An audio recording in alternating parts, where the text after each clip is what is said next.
우리 야곱의 이야기를 통해서 볼 수 있는 것처럼 야곱은 그 아버지 이삭과는 달리 굉장히 대가 세다고 할까요? 기가 세다고 할까요? 의지가 강한 사람입니다.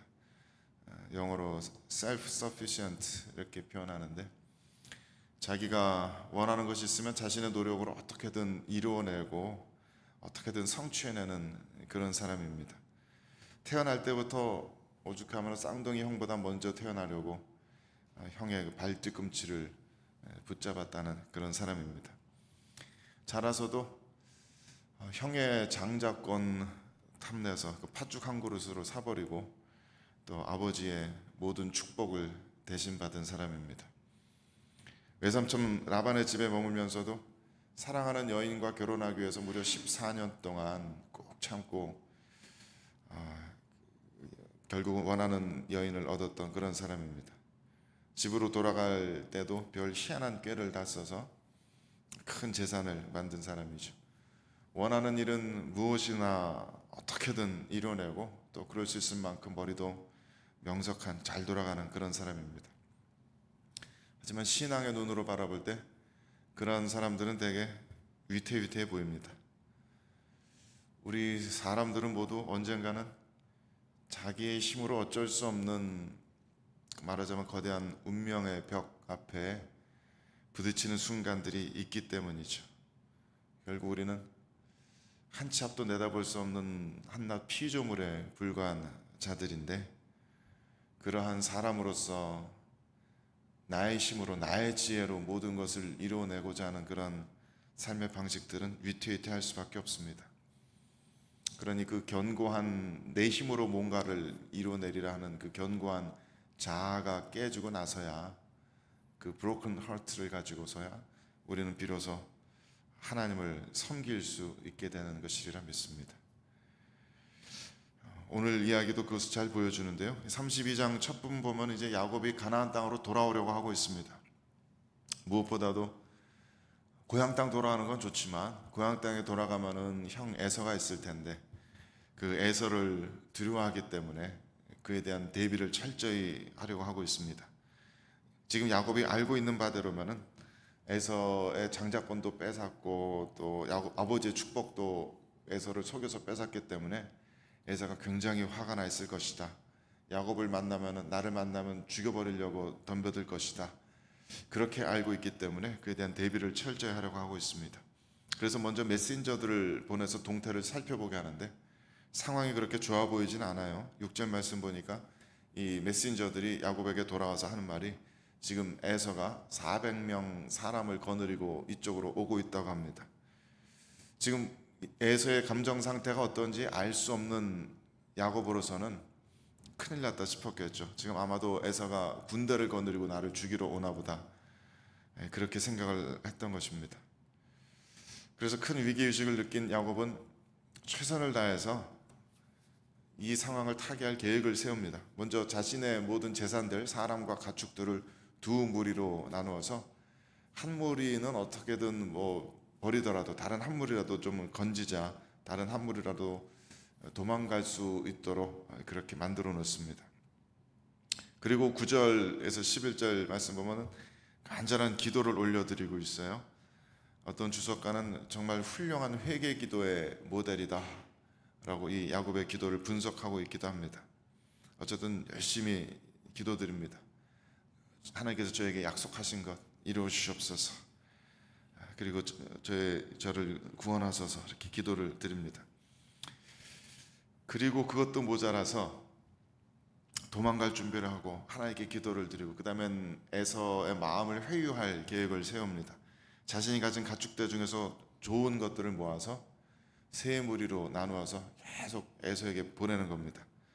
심리전이죠. 아무리 분노에 있더라도 이런 큰 선물을 한 번, 두 번, 세 번 계속 받다 보면은 마음이 조금이라도 좀 누그러질 수밖에 없지 않겠나, 그런 꾀를 쓰는 것입니다. 그런 모든 계획들을 하고 준비들을 함에도 불구하고 여전히 야곱은 두렵습니다. 여전히 불안하고 여전히 초조합니다. 한 치 앞을 내다볼 수가 없기 때문에 이런 작전들이 모두 다 먹혀 들어갈지, 과연 에서가 마음을 풀지, 아무리 애를 쓰고 노력을 해보아도 야곱은 그 한치 앞을 알 수가 없습니다. 그래서 여전히 불안합니다. 여전히 초조합니다. 그래서 22절 말씀 보면은 한밤중에 야곱이 일어나서 두 아내와 아내에게 딸린 여종들, 그리고 11, 아직 벤자민 태어나기 전이니까 11 아들 전부 다 야복 나루에서 강 건너 보내고 혼자 남습니다. 아마도 마지막 순간까지 고민을 했겠죠. 밤잠 못 자고 막 이리 뒤척저리 뒤척하다가 정말 최악의 경우에 아내와 아들들을 다 잃더라도 나는 살아서 도망가야 되겠다, 그 생각을 밤새도록 했던 것이 아닌가 싶어요. 그래서 아내와 아들 먼저 떠나보내고 자기는 혼자 나룻가에서 머물러서 밤을 샙니다. 참 쓸쓸해 보이고 외로워 보이고 가여워 보입니다. 자신의 힘으로는 어쩔 수 없는 절망의 벽에 부딪혀 있습니다. 그런데 갑자기 이상한 일이 펼쳐집니다. 이게 꿈 얘기인가 환상 얘기인가 싶은데 갑자기 난데없이 어떤 사람과 씨름을 했다는 겁니다. 누군가가 갑자기 습격을 해왔습니다.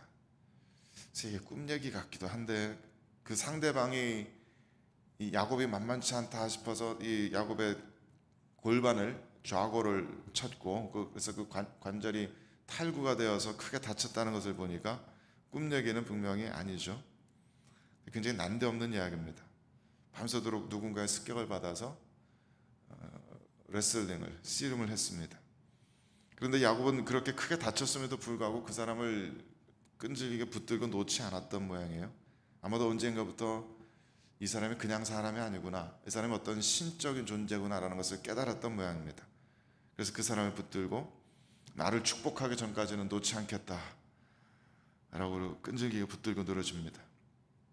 물론 뒤에 30절에 야곱이 고백하기를 분이 페이스 엘 하나님, 내가 하나님의 얼굴을 대면하여 보았다라고 고백하는 걸 보니까 분명히 야곱이 씨름한 이 존재가 하나님의 사자든지 생육신하기 이전에 성 그리스도시든지 어쨌든 어떻게 된 건지 모르겠지만 하나님인 것 같습니다.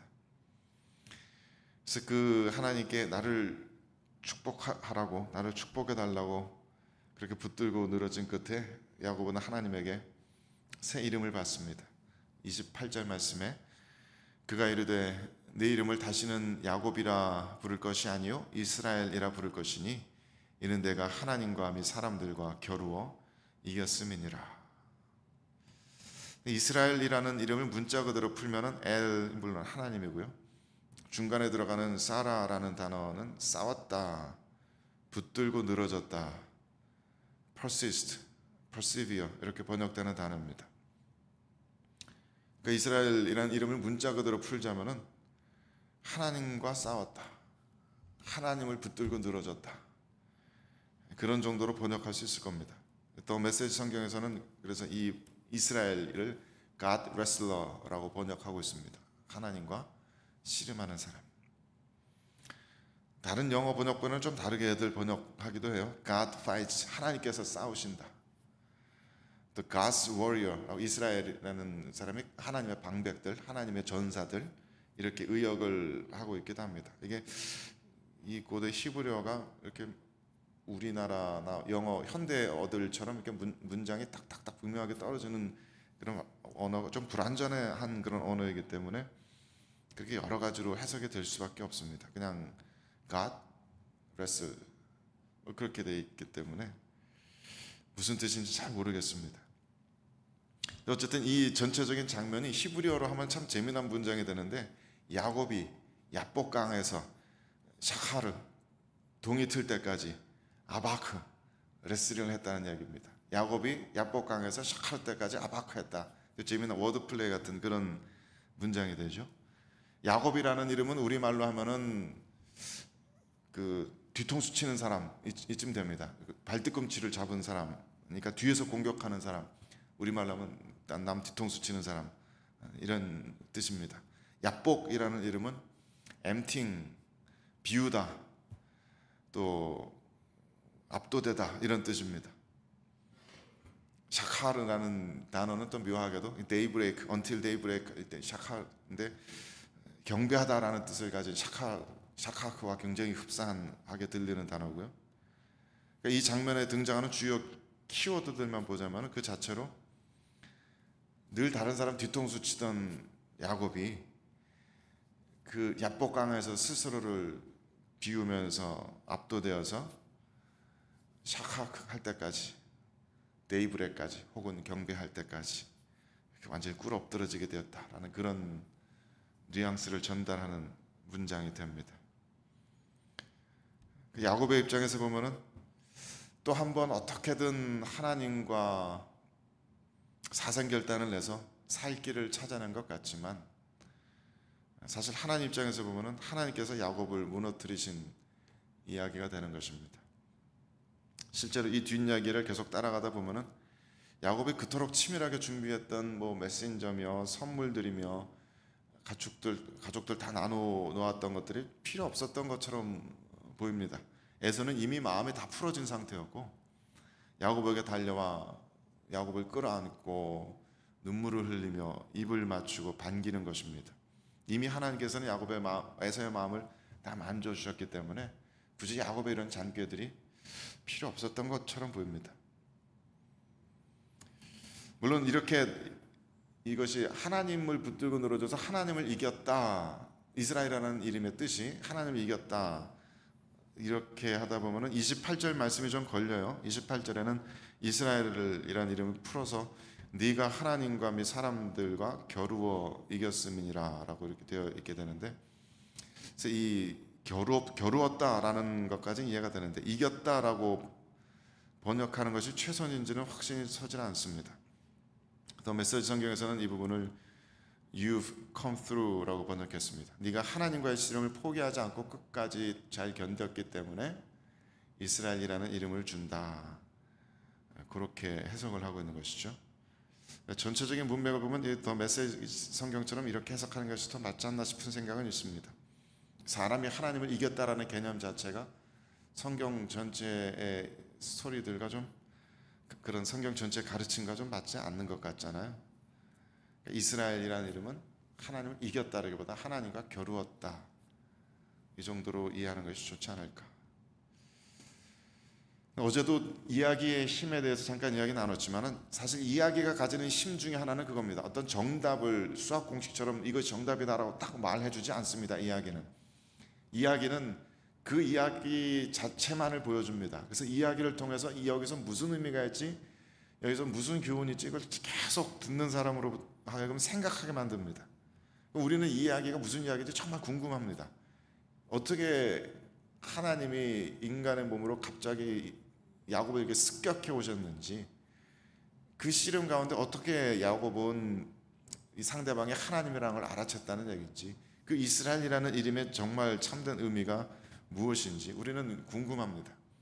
이스라엘이라는 이 이름이 결국 야곱이라는 개인에게만 주어진 것이 아니라 결국 온 세계 열방 사람들 중에 선택함을 받은 사람들, 하나님의 백성으로 부르심을 받은 그 공동체의 영적 정체성을 나타내는 이름이라고 생각하면은 과연 그 이스라엘이라는 이름을 통해서 하나님께서 우리들에게 주시는 메시지는 무엇인가 우리는 궁금합니다. 우리가 이긴 것이건 하나님이 이긴 것이건 어쨌든 우리는 하나님을 붙들고 씨름하는 사람들입니다. 그리고 그 긴 씨름 끝에 결국은 우리 야곱이 원하는 것을 얻지만 동시에 평생 다리를 절뚝거리게 되었죠. 하나님께서 치셨습니다. 그래서 평생을 절뚝거리게 되어서 결국 내 힘만으로는 모든 것을 할 수 없다라고 고백할 수밖에 없는 그런 사람이 되죠. 이스라엘이라는 이름은 그런 이야기를 담고 있는 이름입니다.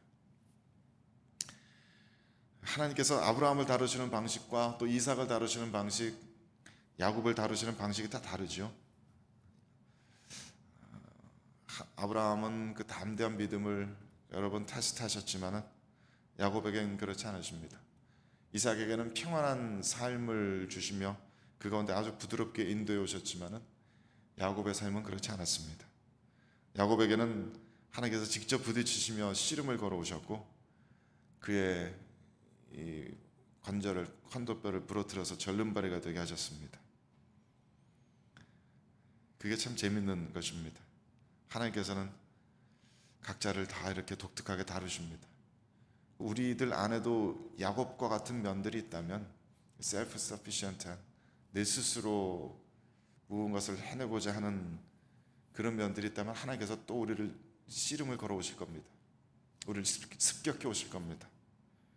그래서 우리도 그처럼 하나님과 씨름을 해야만 하는 순간들이 있을 겁니다. 하나님께서 우리도 치실 것이고, 우리도 평생 절뚝거리면서 내가 하나님과 겨루었지, 하나님께서 나를 치셨지, 그것을 평생 마음에 새기면서 살아가도록 하나님께서 만드실 것입니다. 그것이 하나님께서 하나님의 택하신 백성들을 다루시는 방식입니다. 우리 한 사람 한 사람 독특한 방식으로, 가장 걸맞는 방식으로 만나주시고 다루시면서 하나님과 우리 사이의 이야기들을 만들어 가십니다. 그렇게 해서 그냥 우리가 기계적으로 하나님 나라 이야기를 그 다음 세대로 패스하는 그런 사람이 되는 것이 아니라, 우리들 스스로 하나님 나라 이야기의 일부가 되게 하시고, 우리들로 하여금 하나님을 더 알게 하시고, 더 나를 통해서 더 알려진 하나님을 그 다음 세대로 물려주게 하십니다. 결국 이 모든 이야기들은 사람의 이야기가 아니라 하나님의 이야기이기 때문입니다. 창세기, 모세오경 모든 이야기들은 하나님의 이야기입니다. 그 하나님의 이야기들 속에서 우리들 각자를 향하신 하나님의 음성들을 발견하실 수 있게 되기를 바랍니다. 우리 함께 기도하겠습니다.